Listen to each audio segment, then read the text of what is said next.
Hello, അസ്സലാമു അലൈക്കും വറഹ്മത്തുള്ളാഹി വബറകാതുഹു. അപ്പോൾ മക്കളെ, എന്താണ് സുഖം? എല്ലാവർക്കും സുഖമാണെന്ന് വിശ്വസിക്കുന്നു. സുഖമാവട്ടെന്ന് പ്രാർത്ഥിച്ചുകൊണ്ട് ബാബുമോൻ മാണിയേക്കാട്ട്. അപ്പോൾ ഞാനിപ്പോൾ ഉള്ളതെന്ന് പറഞ്ഞാൽ ഇപ്പോൾ മലപ്പുറം ജില്ലയിലെ കുറ്റിപ്പുറത്ത് നിന്നും വീട്ടിലേക്കുള്ള യാത്ര മധ്യയാണ്. കുറ്റിപ്പുറത്ത് നിന്ന് മാണിയങ്കാട് എന്ന കൊച്ചു ഗ്രാമത്തേക്കുള്ള ഒരു യാത്രയിലാണ്. മാണിയങ്കാട്ടേക്ക് കുറ്റിപ്പുറത്ത് നിന്ന് 6 കിലോമീറ്ററോളം വരും. അപ്പോൾ എന്തായാലും പറഞ്ഞു വരുന്നത്, നമ്മൾ കുറ്റിപ്പുറത്ത് നിന്ന് ഇപ്പോൾ മാണിയങ്കാട്ടേക്ക് പോകാനുള്ളൊരു വഴി ചെമ്പിക്കൽ തിരു റോട്ടിൽ ചെമ്പി കഴിഞ്ഞിട്ട് നടുവട്ടം നാഗപ്പറമ്പ് വരെ റോഡ് സൂപ്പർ അടിപൊളി, ഒന്നും പറയാനില്ല. അങ്ങനെ വരുമ്പോൾ പിന്നെ മാണിയങ്കാട്ടേക്ക് പോകാനുള്ളൊരു വഴി പട്ടണക്കാവ്, അതായത് പുത്തനത്താണി തിരുനാവായ റോട്ടിൽ നിന്നും ഷാപ്പുംപടിയിൽ നിന്നും പട്ടണക്കാവ് നമ്മളെ വലിയവരപ്പൂർ റോട്ടിലൂടെ വന്ന് അതും നടുവട്ടത്തെത്തും. അതുവരെ കുഴപ്പമില്ല. പിന്നെ ഉള്ളേരിയയിൽ കാട്ടിലങ്ങാടി അങ്ങനെയൊക്കെ വന്നിട്ട് നമുക്ക് നടുവട്ടത്ത് വന്ന് എത്തിച്ചേർന്നാൽ മാത്രമേ നമുക്ക് മാണിയങ്കാട്ടേക്ക് പ്രവേശിക്കാൻ പറ്റുള്ളൂ. അവിടെ നിന്നെങ്ങാണ്ടുള്ള റോഡിൻ്റെ ഒരു സ്ഥിതിവിശേഷമാണ് ഞാനിപ്പോൾ പറയാൻ പോകുന്നത്. അതായത് എന്താ ഇപ്പോൾ റോഡിൻ്റെ അവസ്ഥ? വർഷങ്ങളായിട്ട്, എത്രയോ വർഷങ്ങളായിട്ട്, 20-25 വർഷങ്ങളായിട്ട് കിടക്കുന്ന ഒരേ സ്ഥിതി. ഒരു രാഷ്ട്രീയ പാർട്ടിയും ഇവിടെ ഏത് ഇലക്ഷൻ വന്നാലും ഏത് രാഷ്ട്രീയ പാർട്ടി ജയിച്ചാലും ഇവിടെ ആരും റോഡിന് വേണ്ടിയിട്ട് ഒന്നും ചെയ്യുന്നില്ല. ഇനി എന്തെങ്കിലും ആൾക്കാർ ഏതെങ്കിലും പറഞ്ഞാൽ ഒരു 100 മീറ്ററോ 10 മീറ്ററോ 200 മീറ്ററോ അവർ തൽക്കാലം ചെയ്യും. അത് കഴിഞ്ഞിട്ട് പിന്നെ ഒരു 5 കൊല്ലം ഇലക്ഷനൊക്കെ വരുന്നതിന് മുന്നേ എന്തെങ്കിലും ചെയ്തെന്ന് കാട്ടിക്കൂട്ടും.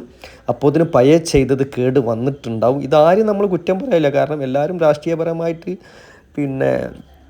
ആണ് നിൽക്കുന്നത്. അപ്പോൾ ഇവിടെ 10 വർഷമായിട്ട് വാർഡിൽ ജയിച്ചു വരുന്ന LDF ആണ്. എൻ്റെ ഒരു പ്രാവശ്യം BJP ജയിച്ചിട്ടുണ്ട്, UDF ഇതുവരെ ജയിച്ചിട്ടില്ല. കുറ്റിപ്പുറം പഞ്ചായത്ത് ഭരിക്കുന്നത് UDF ആണ്. UDFൻ്റെ അവിടെ നിന്ന് എന്തെങ്കിലും സഹായം കിട്ടിയാലാണ് മാണിയങ്കാട് എന്ന കൊച്ചു ഗ്രാമത്തിന് വികസനം ഉണ്ടാവും, റോഡ് ശരിയാവും എന്നൊക്കെ പറയുന്നുണ്ട്. നമുക്കതിനെപ്പറ്റി അറിയില്ല. പക്ഷേ നമ്മൾ നാട്ടുകാർ ഒരുമിച്ച് നിന്നാൽ മാത്രമേ നമുക്ക് ഈ റോഡെന്നൊരു സ്വപ്നം, നല്ല റോഡ്, നടുവട്ടം വെറും 1.5 കിലോമീറ്റർ നടുവട്ടത്ത് മാണിയങ്കാട്ടേക്കുള്ള റോഡ് യാഥാർത്ഥ്യമാവണമെങ്കിൽ നമ്മൾ നാട്ടുകാർ ഒരുമിച്ച് നിൽക്കണം. കാരണം അത് നമുക്ക് പുറത്തുനിന്ന് എല്ലാ മാണിയങ്കാട്ടുകാർക്കും പുറത്തുള്ള സുഹൃത്തുക്കളും ഫാമിലികളും എല്ലാവരും ഉണ്ടാകും, കുടുംബക്കാർ. അവരൊക്കെ വരുമ്പോൾ ഇപ്പോൾ എല്ലാവരോടും പറയുന്നുണ്ടാവും. എന്നോടൊക്കെ വന്നിട്ട് ഇപ്പോൾ നമ്മൾ നാട്ടിലുള്ള സമയത്ത് വരുമ്പോൾ പറയും, എന്താണ് ബായി, എങ്ങനെ ഇങ്ങോട്ട് വരും? നടന്ന് വരാനും കൂടിയും കഴിയില്ല ഞങ്ങളെ മാണിയങ്കാട്ടേക്ക്, എങ്ങനെ ഇങ്ങോട്ട് വരും? അപ്പം ഞാൻ പറയട്ടെ, ഇവിടെ ഇങ്ങനെ കുറ്റിപ്പുറം പഞ്ചായത്തിൽ അങ്ങനെ ഇവിടെ അവർ പഞ്ചായത്ത് അങ്ങനെ എന്നൊക്കെ പറയാൻ പറ്റും. അതൊന്നും പറഞ്ഞിട്ട് കാര്യമില്ല. നിങ്ങൾ നാട്ടുകാരുടെ പോരായ്മ എന്ന് ഈ വന്നോര് നമ്മോട് പറയണം. നിങ്ങൾ നാട്ടുകാർ ഒരുമിച്ച് നിന്നാൽ റോഡല്ല അതിനപ്പുറം വരും. അപ്പോൾ ഓരോ ഉദാഹരണം പറയാം. അവരെ നാട്ടിൽ ഇനി റോഡ് ഏതെങ്കിലും ചെയ്യാണ്ടോ, ഏതെങ്കിലും ടാർ ചെയ്യേണ്ടോ, കോൺക്രീറ്റ് ചെയ്യേണ്ടത്, ഇങ്ങനെ ചോദിച്ച് നടക്കാത്ര ആ ഒരു സംഭവം.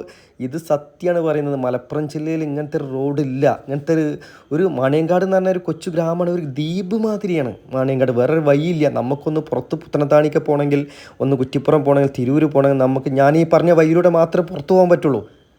ഇപ്പോൾ അതൊക്കെ പോട്ടെ, നമുക്കൊരു ഹോസ്പിറ്റൽ കേസ്, ഇപ്പോൾ ഒരു എമർജൻസി, ഒരു അടിയന്തര ഹോസ്പിറ്റൽ കേസ് വരികയാണ് രാത്രി നട്ടപ്പാതിരക്ക്, ഒരു വണ്ടിയിൽ നമുക്ക് എങ്ങനെ നമ്മൾ കൊണ്ടുപോകും? ഇപ്പോൾ ഒരു ആംബുലൻസ് വന്ന് അല്ലെങ്കിൽ ഒരു സ്വകാര്യ വണ്ടി വന്ന് നമുക്ക് ആ വണ്ടിയിലൊരു ഹോസ്പിറ്റൽ കേസ് എങ്ങനെ നമുക്ക് മാണിയങ്കാട്ടിൽ നിന്നും ഈ പട്ടണക്കാവോ അല്ലെങ്കിൽ കുറ്റിപ്പുറത്തേക്കോ അല്ലെങ്കിൽ തിരുവുക്കോ വളാഞ്ചേരിക്കോ എങ്ങനെ നമ്മൾ എത്തിക്കും? ഇവിടുന്ന് കിടക്കണമെങ്കിൽ അരമണിക്കൂറാണ്. അത് ഈ കടക്കലെന്ന് പറഞ്ഞാൽ ഈ യാത്രേനപ്പം ഞാൻ ഇപ്പോൾ ജീപ്പായിട്ടാണ് പോണത്. ഈ ജീപ്പിലുള്ള യാത്ര നിങ്ങൾക്ക് അറിയാം, അങ്ങനെ വീണിട്ടും ഇങ്ങോട്ടും ഇതൊക്കെ ആയിട്ട് ഒരിക്കലും രോഗിനായിട്ട് നമുക്കൊരു 20 സ്പീഡിലടക്കം ഇവിടെ പോകാൻ പറ്റുന്നില്ല.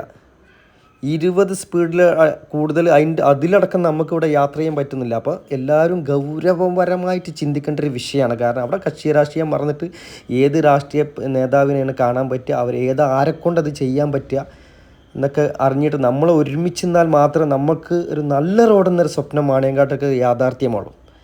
അപ്പോൾ അതിന് നമ്മൾ എന്ത് ചെയ്യണം, ആരൊക്കെയാണെന്നൊന്നും എനിക്കറിയില്ല. നമ്മൾ കുറേ കാലമായിട്ട് റോഡിന് വേണ്ടിയിട്ട് പറയുന്നത്, പക്ഷേ പറയലില്ലാതെ കാര്യങ്ങളൊന്നും നടക്കുന്നില്ല. ഒക്കെ ലാസ്റ്റ് എത്തുമ്പോൾ രാഷ്ട്രീയ പ്രേരിതമായിട്ട് അങ്ങോട്ടും ഇങ്ങോട്ടൊക്കെ പോവണം.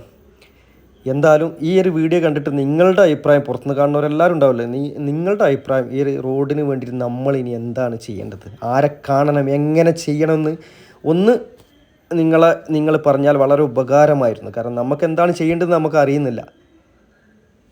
അപ്പോൾ ഇതാണ് മാണിയങ്കാട്. അപ്പോൾ ഞങ്ങൾ നാട്ടിലെത്തി. നമ്മൾ മാണിയങ്കാട്, ഇതാണ് ഞങ്ങൾ അങ്ങാടി, പള്ളി, മദ്രസ, അമ്പലം, സ്കൂൾ എല്ലാം കൂടിയുള്ള ഒരു ജംഗ്ഷനാണ്. ഇതാണ് എൻ്റെ വീട്ടിലേക്ക് തിരിയുന്ന വഴിയാണ്. അപ്പോൾ എല്ലാവരും വീഡിയോ കാണാൻ ഷെയർ ചെയ്യുക, ലൈക്ക് അടിക്കുക, സബ്സ്ക്രൈബ് ചെയ്യുക. Okay, by.